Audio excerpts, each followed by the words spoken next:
Tomorrow it looks like horror to you, it doesn't matter, you stick to it. It feels like hell, you stick to it. That's well-being. So,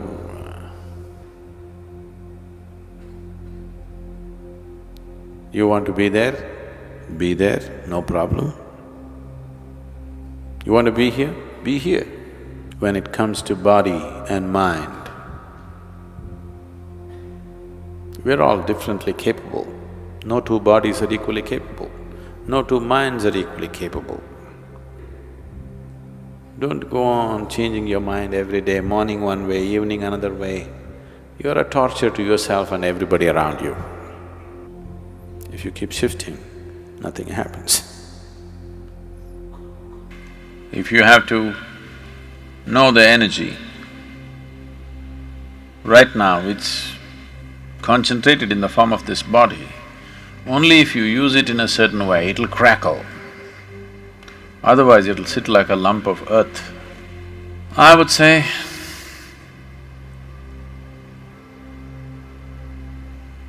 more than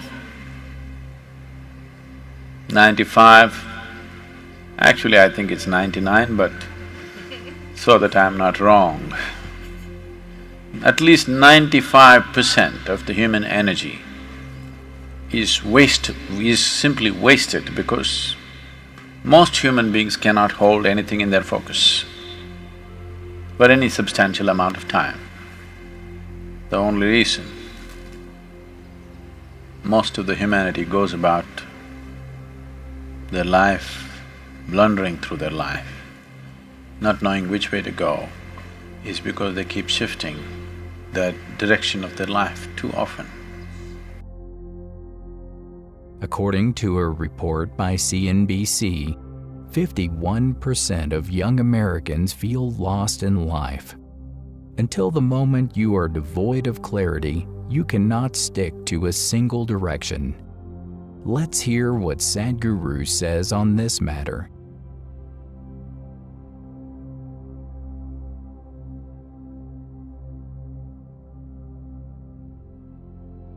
Whatever you wish to do, you must bring yourself to moment of joy and clarity within yourself. At that moment, what you decide, even if you die, you must go by that. Whenever your emotions go up and down, your mind says many things. That's not important. It says one thing today, one thing in the morning, one thing in the evening.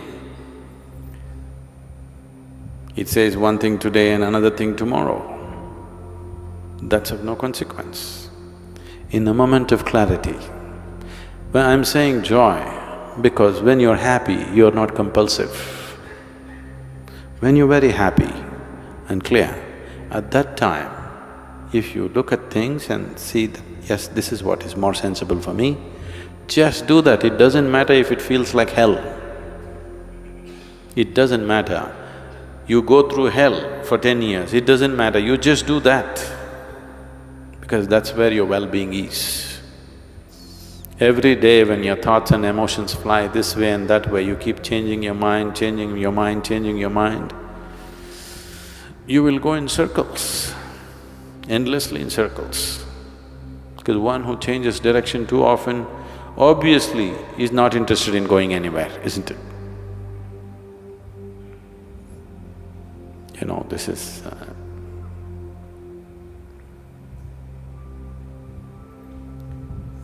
the world is round, so which direction you go, it doesn't matter. As long as you go without changing direction, you'll make the journey, isn't it? You'll complete the journey, isn't it? If you change your direction, it'll put you into an endless state of being lost, always lost. So,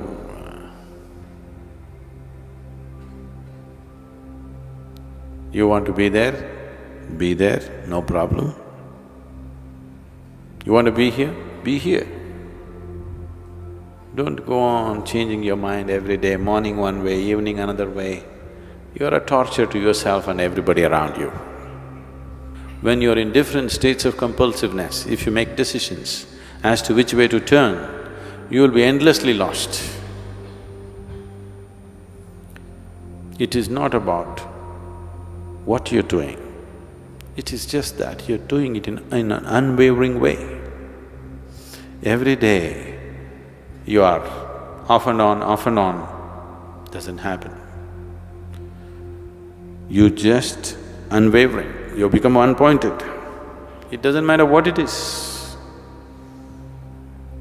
If you want to be a butcher in an unwavering way, it will open up.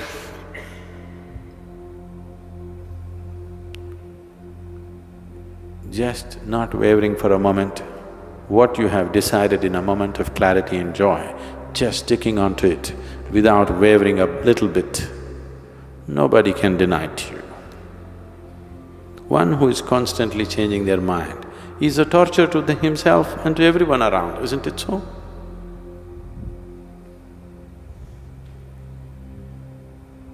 Right now you're thinking, tomorrow morning, I'm going to do my yoga. Tomorrow morning, when the dawn at 5 o'clock in the morning, I hear it every day, I don't know how many of you hear it.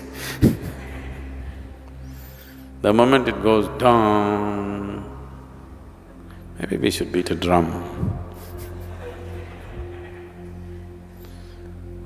Then your body says, to hell with this yoga, all I want to… It keeps changing, its priorities keep changing and changing and changing. This so-called getting civilized has become a huge detriment for spiritual process.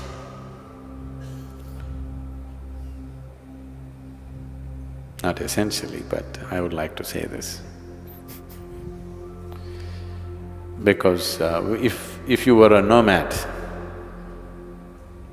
you know nomad means what? That means you're not mad.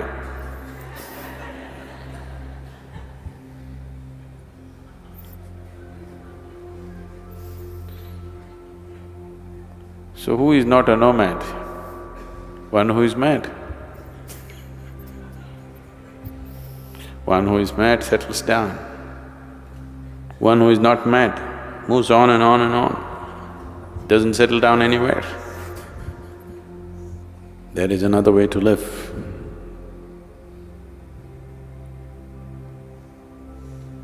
Where the biggest joys that you have known in your life, the greatest pleasures that you have known in your life will look like,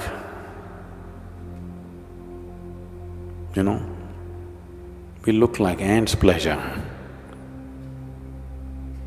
This being is capable of that. When it comes to body and mind, we're all differently capable. No two bodies are equally capable, no two minds are equally capable. But when it comes to this being, every being is equally capable of containing the very existence within himself. Scientists are saying it's ever expanding. How to contain it? That's the whole beauty of it.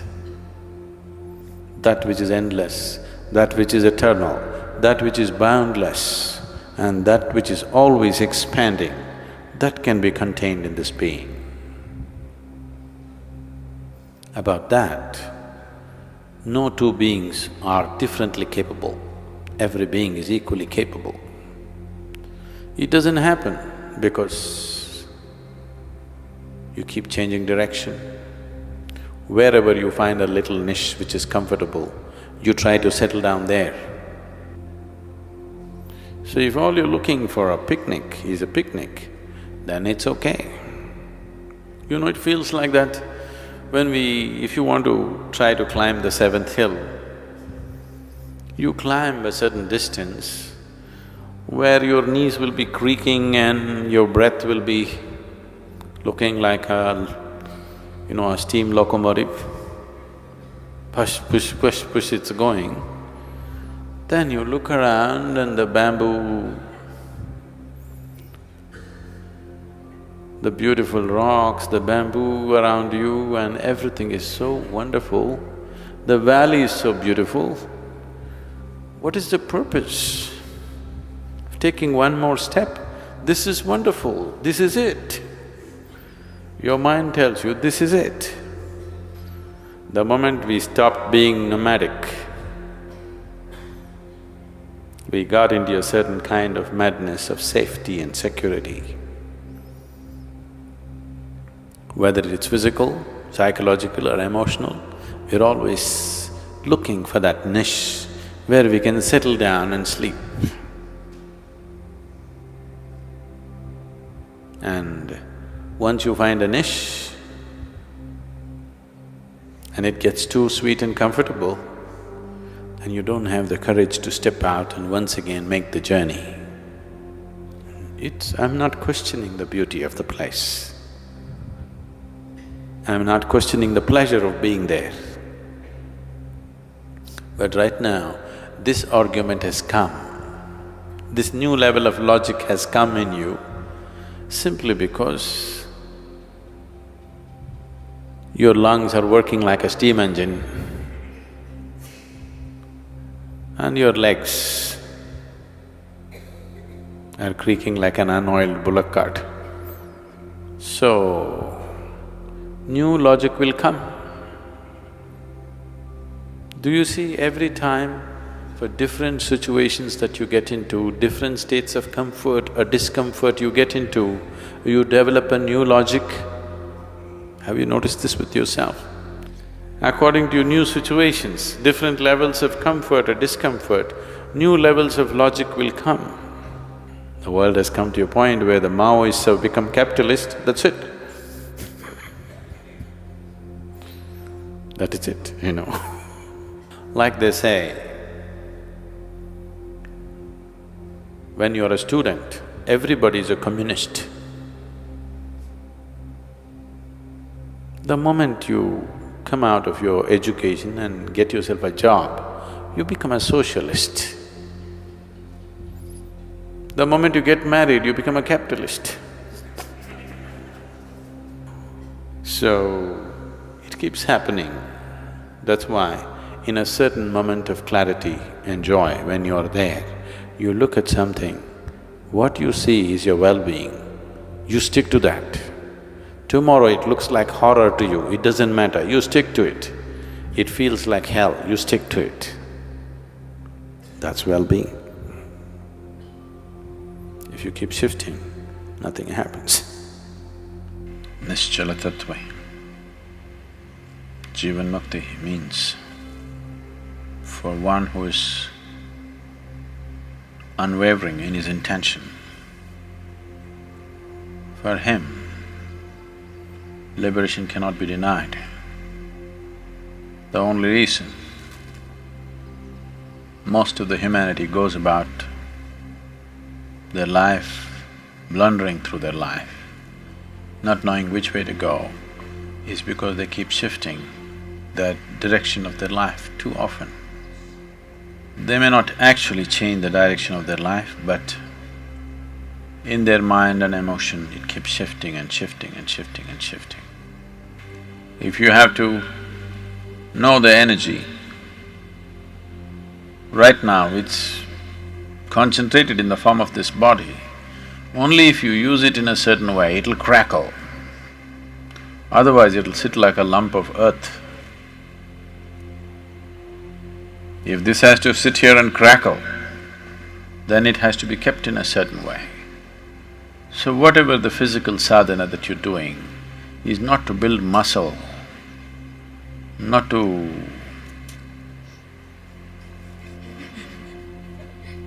that when you go home you can dominate the people at home. I'm telling the ladies, you could be stronger than them. 90 days of sadhana, you could be actually stronger than them. The very nature of the existence. is such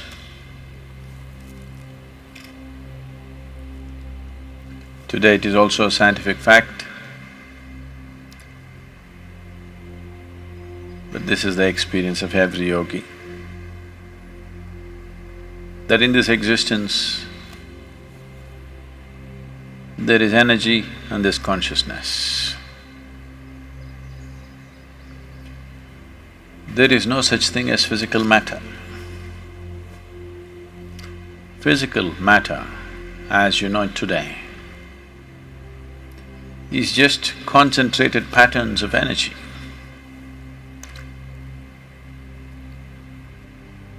Today, this is established science.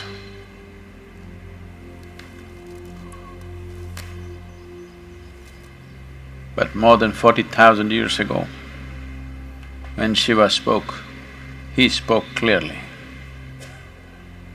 His involvement was in absolute consciousness or in the energy, never in the physical matter, because he did not see it as real.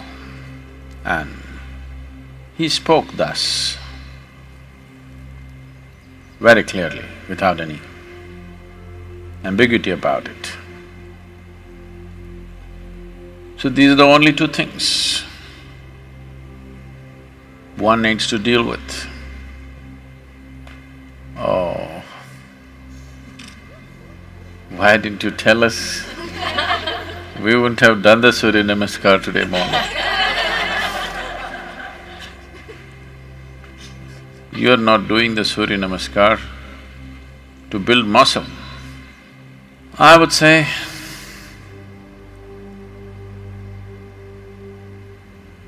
more than